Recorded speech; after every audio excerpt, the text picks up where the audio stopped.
And I want to thank all the attendees who've stuck with us to the end. And we do want to do a little bit of a wrap up. Maybe we could even then afterwards have an informal virtual cocktails of tiles opening up for any discussions. But I just want to comment on the fact that my personal view from the day is it was really very impressive. It exceeded my expectations in terms of the really interesting things that people are out there doing. Many of the companies are earlier stage. So as the VC panel mentioned yesterday, they're thinking in terms of 3, 5, even 10 years out for real value creation in the 10-figure range that you're seeing in the general biotech realm. However, I think that as Laura Deming mentioned, whether it's because of COVID or because of the intersection of advancing technologies, things seem to be organizing themselves at 3x speed. So there's a netting aspect to this. And so, Zan, I wonder whether you wanted to say something about your thoughts on day 4 and on the conference itself. Well, I couldn't agree more, Thomas. This really was a great day.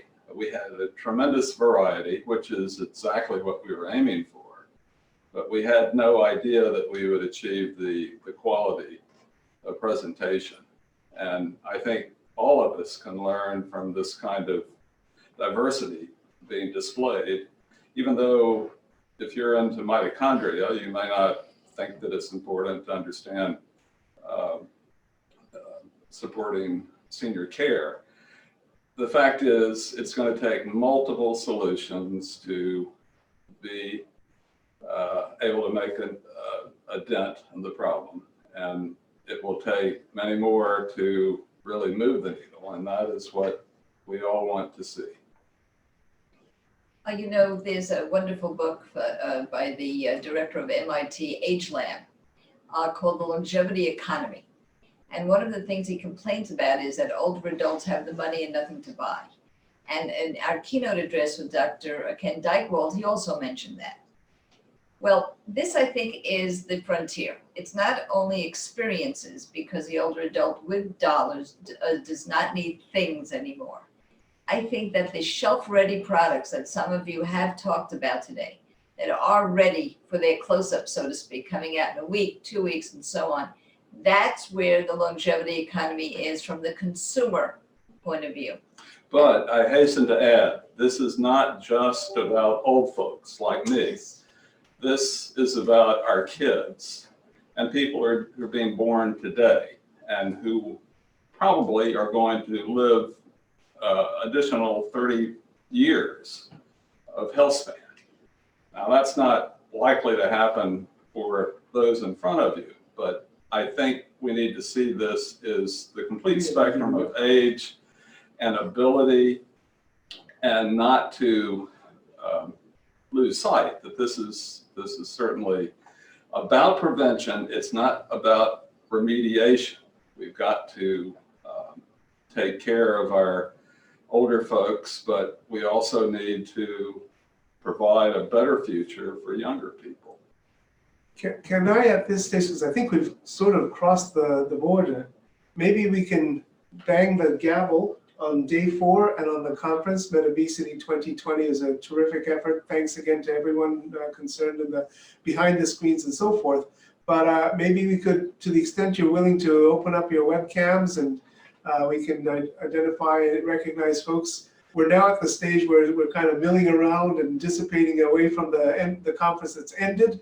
But love to hear from any of you who are out there who would like to share your thoughts. There are a lot of people still There's still with a lot us. of people, Absolutely. so some dozens of people there. So thank you for staying. But happy to take any comments or thoughts or questions on the day, whatever.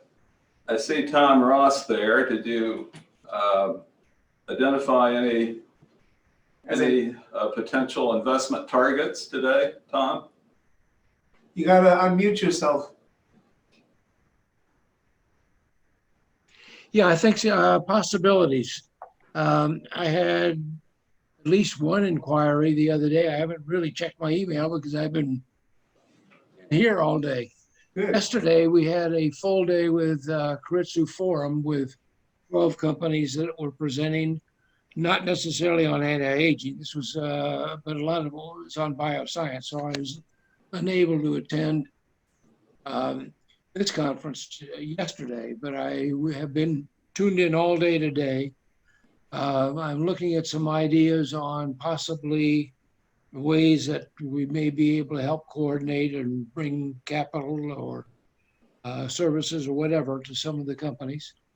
And I'm personally excited by the whole life extension, the whole anti-aging program.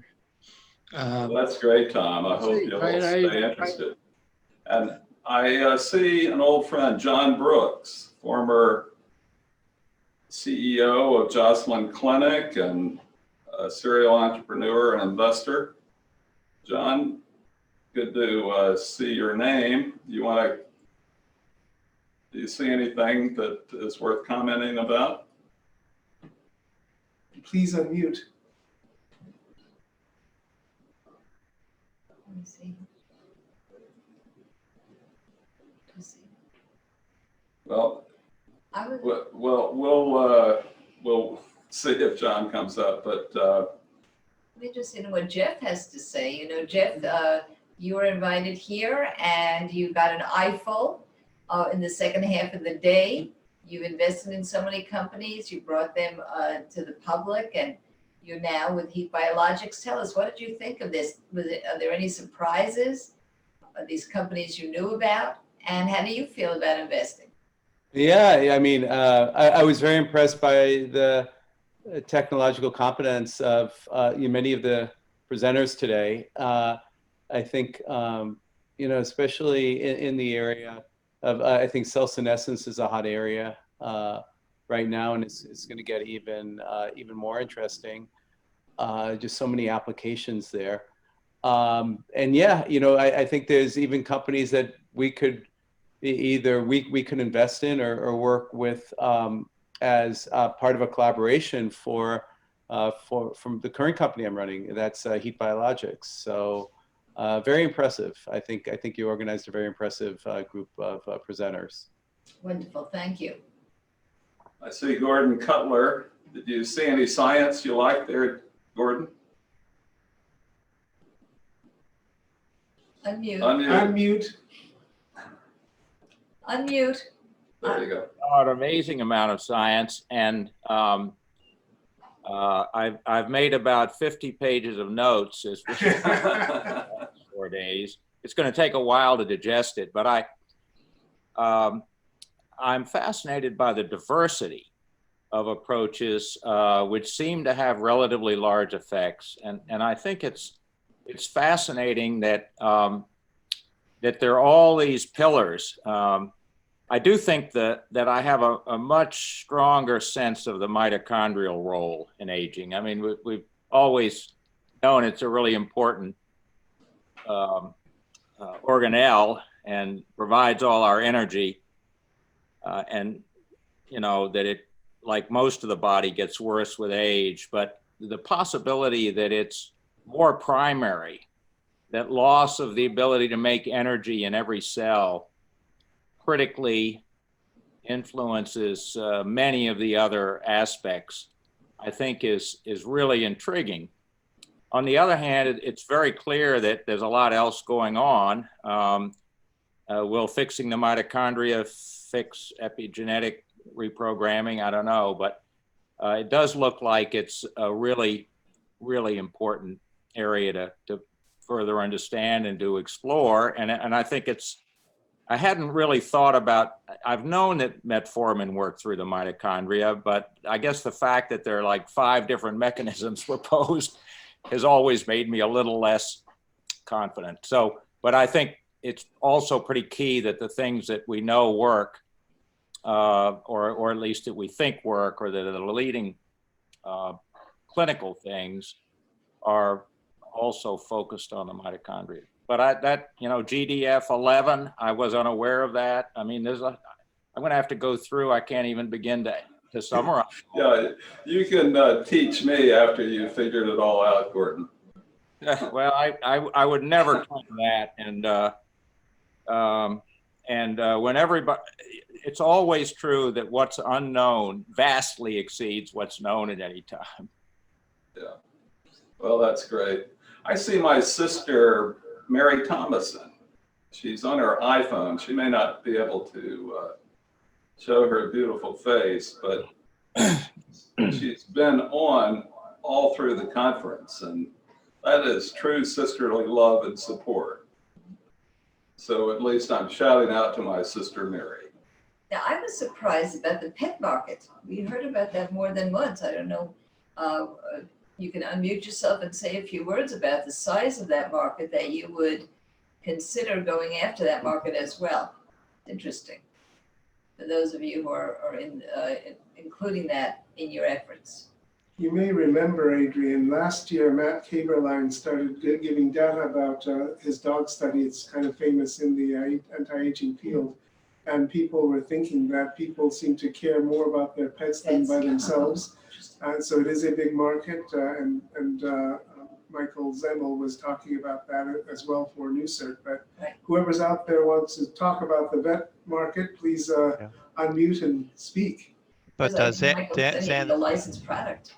Hey, Zan, this is Brian, and I just wanted to let you know, and Thomas and Adriane, that the conversation here is just beginning. Do you realize that? We have the Kitalys Institute campus coming up really soon. And with the campus is now that melding of all those silos, and all the things that we're discussing here will be carried forward. So you'll be seeing information in the coming days about the Kitalys Institute and the campus that is forming up right now. And maybe we'll have a pet forum. We should have a pet forum. Absolutely. Why not? Absolutely. Special interest group. James Anderson, I see you. You're probably an Indy, a former Lilly guy in pharmaceuticals, but you're a technology guy now. What do you have to say? You may not be able to get on. Here you go. All right. I'm trying, Zan. I just don't have a camera on this computer. Okay. Well, we see your smiling face. Good enough. It is probably, as other people have said, the best meeting that I've ever attended. Oh my gosh. We did not plant that, James, but you will be compensated in due course. Right after the conference. The interesting thing about it is that, you know, when you go to the ADA or the Endocrine Society, you're interested in some of the presentations, and other presentations aren't that interesting, or you don't pay attention to them. I was glued to the computer the entire time because there wasn't anything that was not of interest. I'm so sorry and delighted to hear that. Everything interrelated. You know, it wasn't, you know, an island here and an island there. Everything was joined together, and it really sort of brought about a sense of understanding of what the whole gestalt of the picture is. And to be able to, you know, incorporate the inner workings of the mitochondria with the clinical aspects of gerontology, really brought it all together in terms of, hey, we really need to be doing this and this and this and this. There were so many things that, you know, I have a whole stack of notes and things to start reading over the next several months to try to catch up with where, you know, we should really be. And so it James, thank you so much for that. Hope to see you soon. And We've been working on some things together. And that's why Brian mentioned the Kitalys Institute, because it is our way of creating an online campus where all of you will be able to have input, perhaps even bring us up to date with how you're doing with these emerging companies, as well as giving us ideas of more topics for next year. So I'm very excited about that, and stay tuned. It won't be long before that campus is up and running, and you'll all be part of it. Mustafa Noor, I see you. Are you in Boston now or down in Florida? And unmute. Yes, thank you for allowing me to unmute. Yeah, I meant to say something. No, I'm in Boston, and what a wonderful meeting. I can't say enough good things about it, and such a stimulating forum. One thing that I would ask, and I hope that it's going to be possible, is for these, I see that all of these presentations were recorded.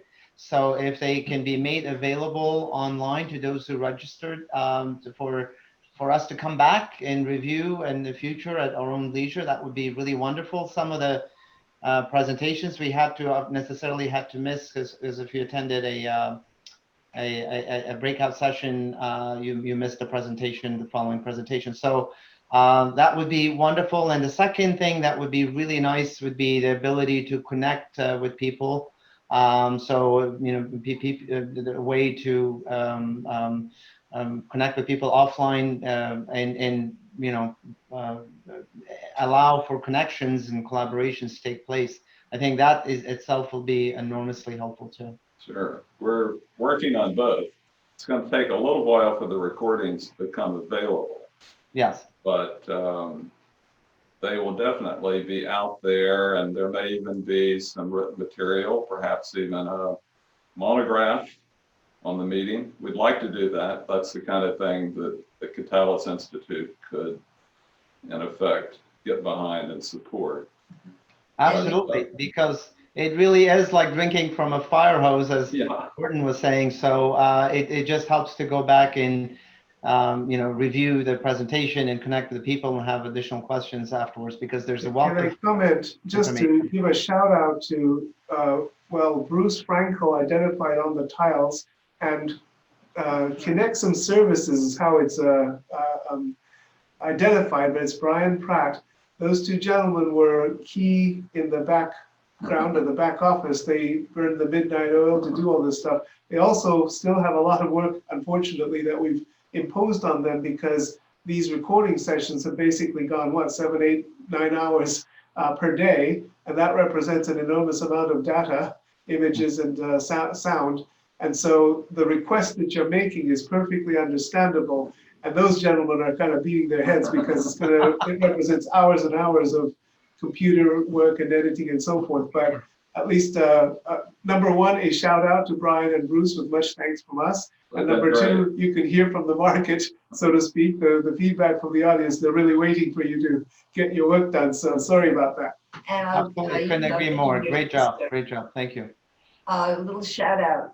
Zan mentioned his sister. I want to mention Stuart Bachner, who's my husband, who's in there now working on the directory right now, so that you will have a directory so that you can network and continue to meet each other.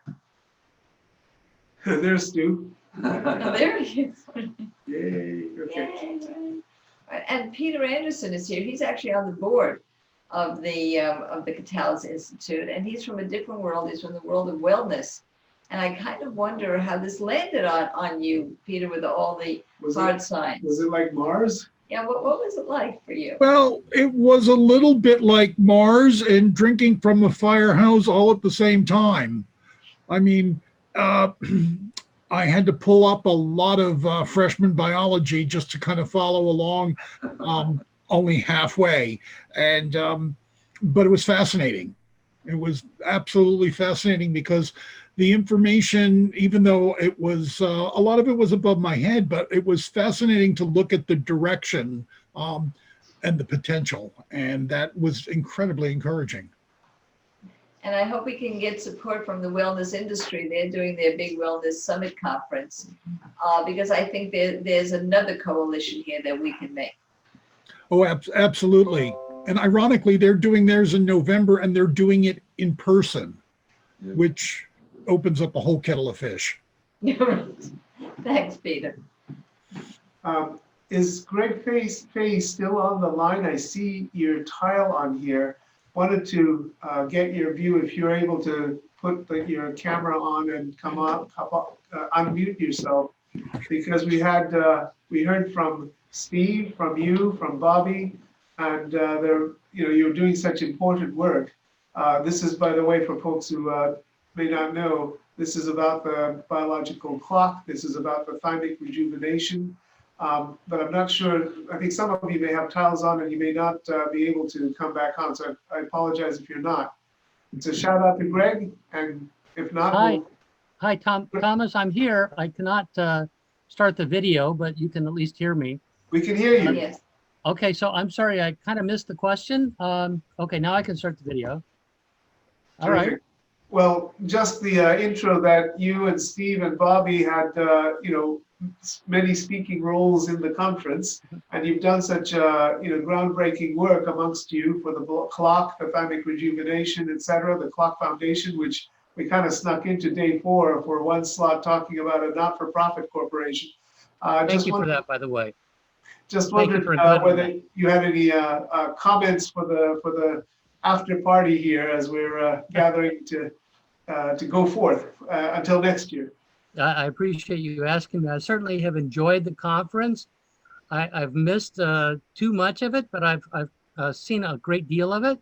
I've learned a lot at all levels, including from things I did wrong that, I can now improve on. So it's been great in every direction. There's a lot to be said about some of the specifics. We were talking about mitochondrial aging not long ago and how many different approaches there are to it and how important it is. But there's so much about mitochondrial aging that people seem to have forgotten from experiments that have been done in the old days. It's possible to take mitochondria from a 92-year-old and make them work like a mitochondrion from a 20-year-old just by some very simple maneuvers. So I think people need to look at what's been learned in the past. We've been talking about silos a lot in this meeting, and unfortunately there can be silos even within a given subspecialty, like mitochondrial aging.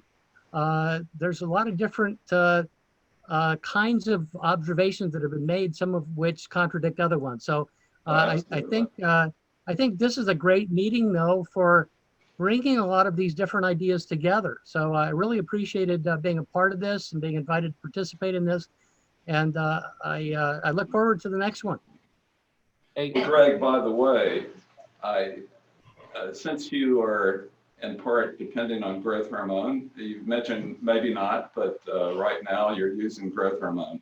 You happen to be catty corner to probably one of the few experts on growth hormone and the somatic axis, Gordon Cutler, a long-time friend and colleague of Catty corner meeting on the Hollywood Squares. I see. Anybody who is working with growth hormone should be talking to Gordon Cutler. He started out at NIH, where he established himself in the lab and doing very important interventional studies in kids using growth hormone and other agents for growth disorders. But then he went on to Lilly, where he explored multiple applications of growth hormone. And he gave one of the most outstanding FDA advisory committee presentations. And against all expectation, Lilly was able to get an indication for non-growth hormone deficient short stature. And that's interesting. that had a lot of sort of political and economic undertones, but the science that Gordon presented ruled the day. All to say that here you are, meet each other and take it from there. Yeah, thank you. Thank you. I wasn't actually aware of that past history, so that's wonderful. And people are talking about hi, Gordon, if you can hear me. You can connect on the Cadence platform software by looking up all the attendees or registrants of the conference. Click the button and you'll be able to connect up and exchange contact information and so forth. So we encourage you to do that. I'm sorry, I probably stepped on your line, but I see familiar names from the last 4 days. People have been in and out making comments and so forth. We don't want to just pluck out people that we recognize. So if you're interested in sort of raising a hand and saying something, maybe you could just type your name in the chat and say you've got a comment, and we'll have to bring this to a close at some point. But we'd love to hear from other people that we don't already know. And we want That's to give right. two shout outs.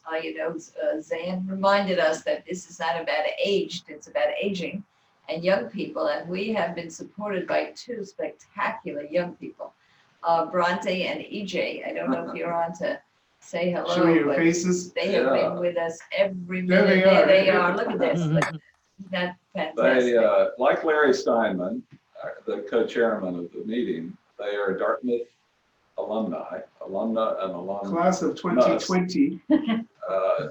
And we have made it a tradition of hiring only Dartmouth alumni, as it turns out. They've been great. They're just in the job for now 3 months, but they've really been terrific and, of course, very important for putting on the show. And they're pre-med. So I think that Yeah, they they learned may a end lot. up in your lab or your clinic someday, soon. We would be remiss not to thank all of you as well.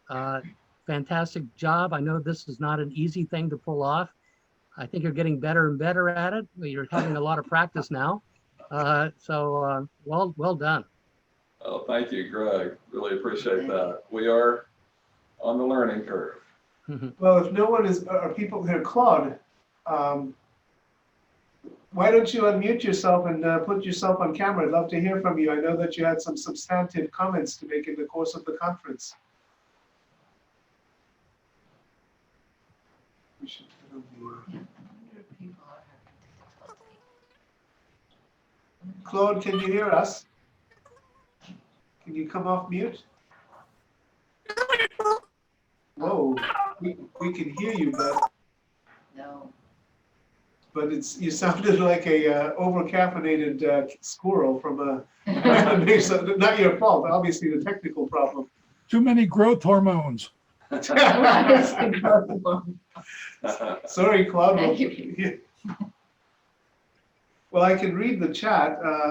Endocrinologist, so a brother of, or at least a cousin of Zan and many people on in the conference. Really enjoyed what I was able to attend. 3-hour time zone from Reno was challenging. Hope to be able to view the other talks later.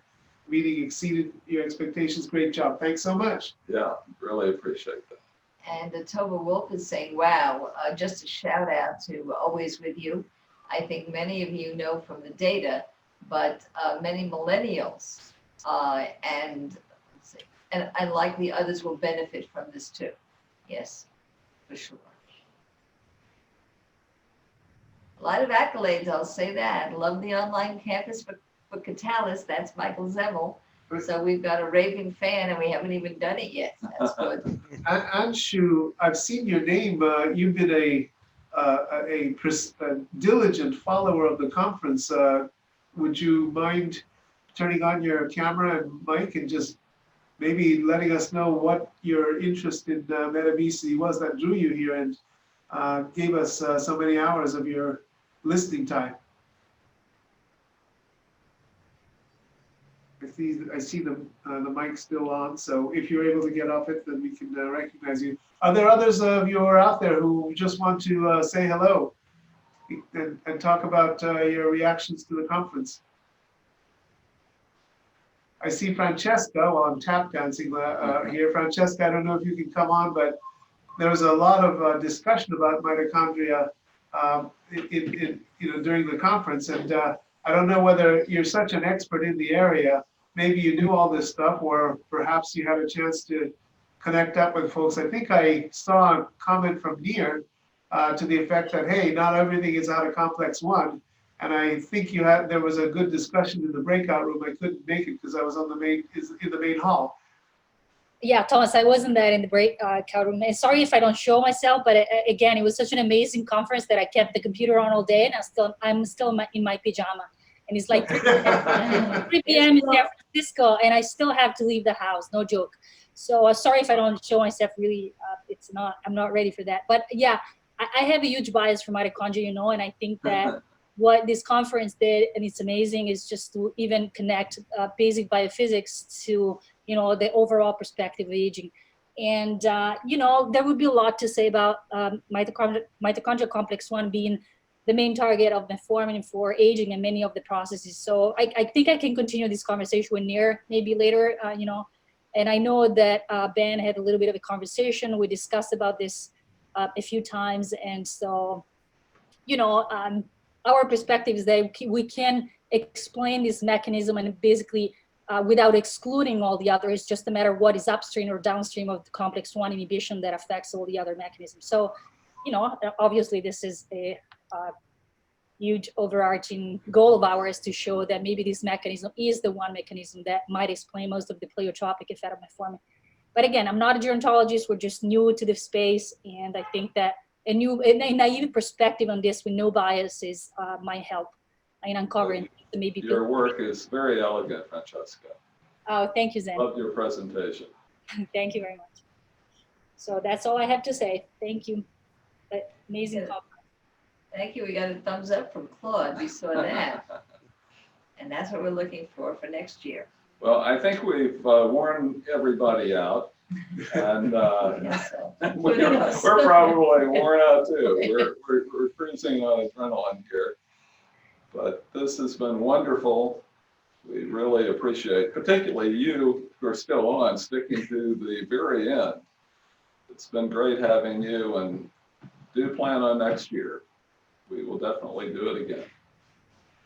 And we actually don't have to wait till next year, October 27th, for the opening act, let's say, for the Gerontological Society of America. So we'll be on with a mini version of this, a 3-hour mini version, from noon to 3 on October 27th. And also, remember the big meeting, the Cardiovascular Clinical Trialists. It's a meeting you probably have never heard of, but it's maybe the best meeting where there is real translational discussions. In cardiovascular. And cardiovascular, although which is becoming they're expanding to diabetes and NASH. But the point is they have a tremendous FDA representation from the device and drug side, biologic side. And this year there's going to be a very large session on health span. So I think you'll really enjoy that. It will be online and I think easily accessed. So plan on that as well. We will be able to send emails about that and how to register, and the Gerontological Society also how to register. Well, guys, thanks so much. Goodbye from Harper's Ferry. It's a wrap. That may not happen too often in the coming years. Thanks so much. Bye. Great to see everybody.